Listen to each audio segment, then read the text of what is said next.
The sea was black as oil wind howled through the cold steel beams.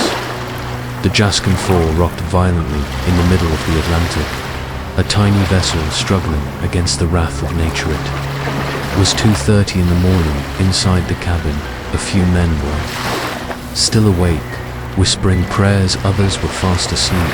No one knew this would be their final sleep. A wave, over 10 meters high, crashed down.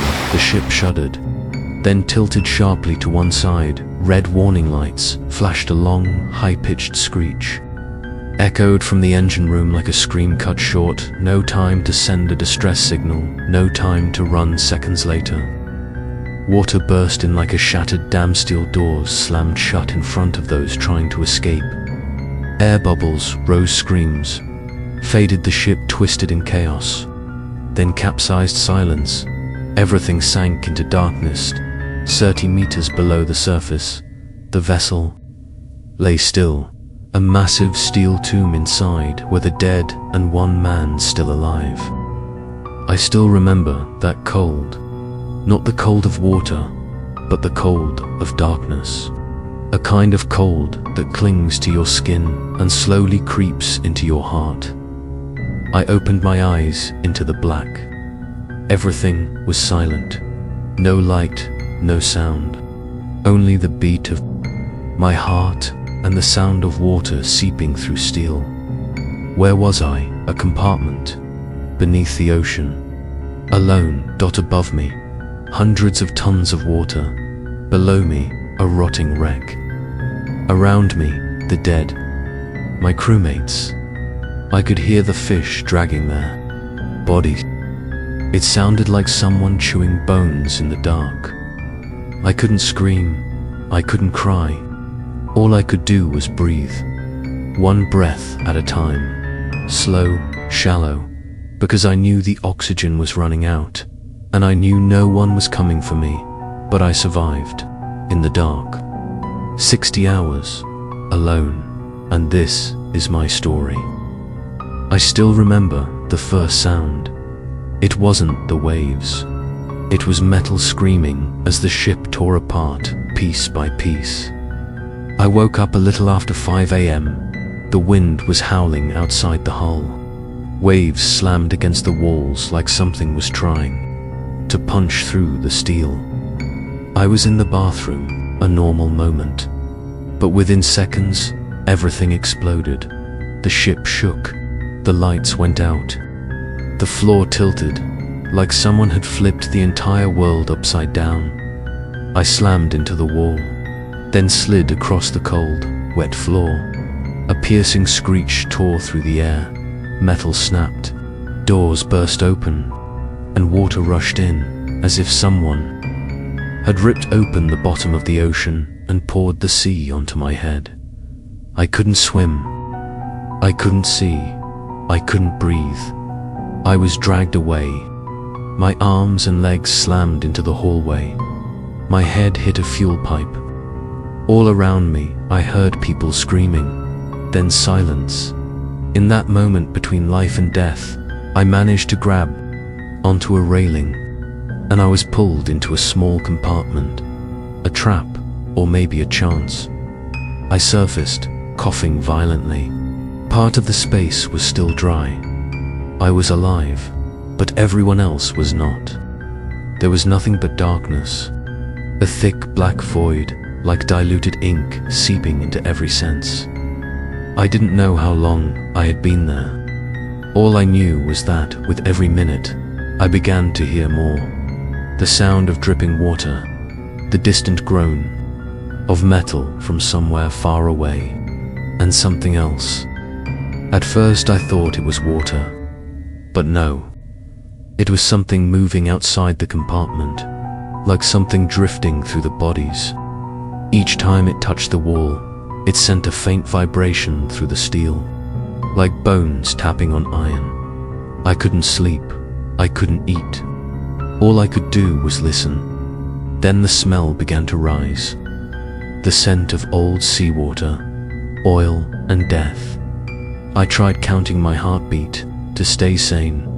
1, 2, 3. But sometimes it beat so fast I thought I had already died. I looked around, but there was nothing to see.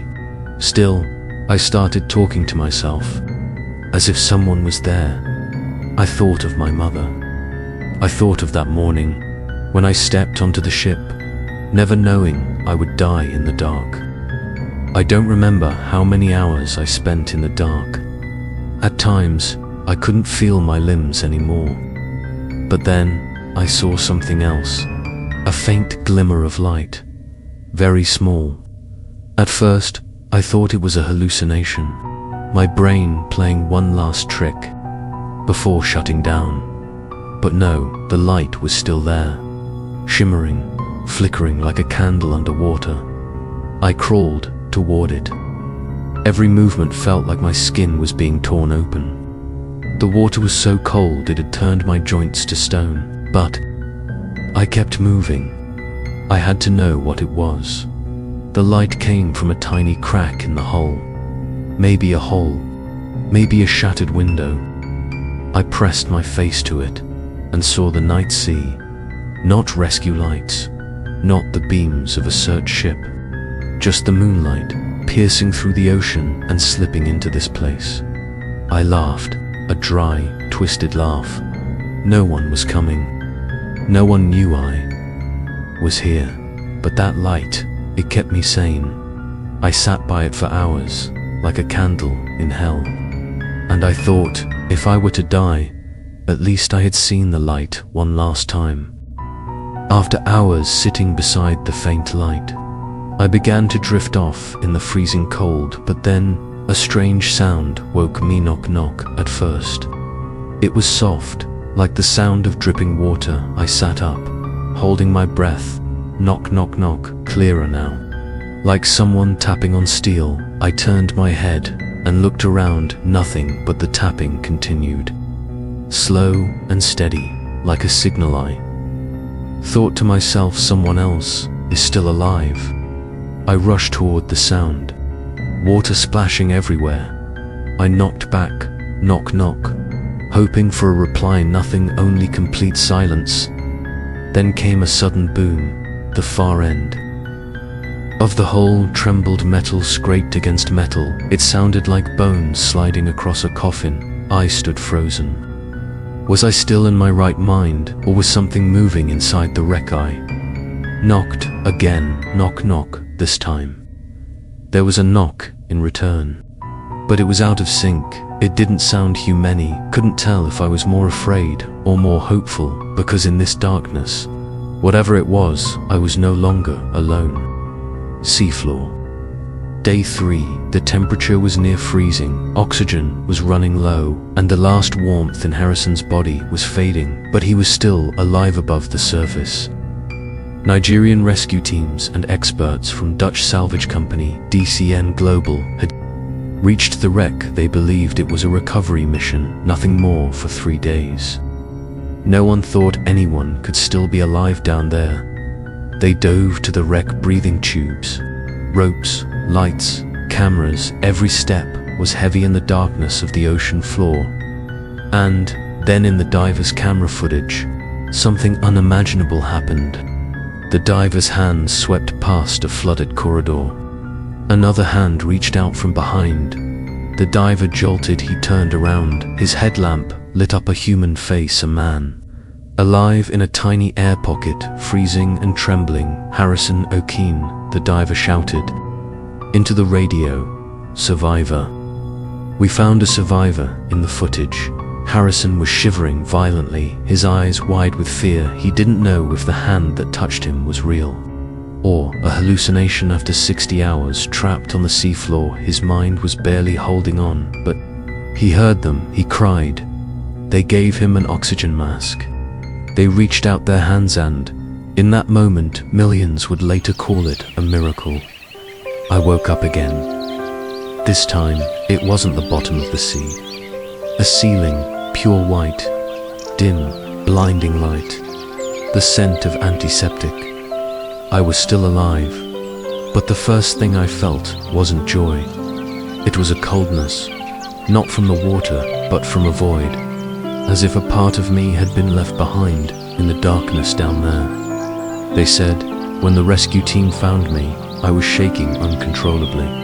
My pulse was slow, blood pressure low, body temperature almost gone. I had to stay inside a pressure chamber for hours to avoid sudden death from decompression. I couldn't speak. My lips had turned purple. I only remembered the first light after 3 days of darkness, and the eyes of the diver, as if he couldn't believe what he was seeing. A doctor said I shouldn't have survived that long, that the oxygen must have run out hours earlier. I didn't argue, I just smiled, because in that darkness, I had heard things they would never believe. I heard knocking sounds, not made by human hands. I lived among the dead, and at one point, I thought I was one of them. I saw something crawl past the steel wall.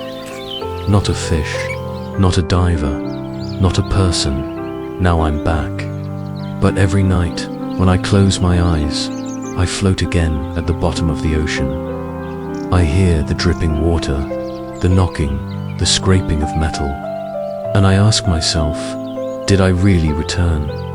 Or was it just my body that came back?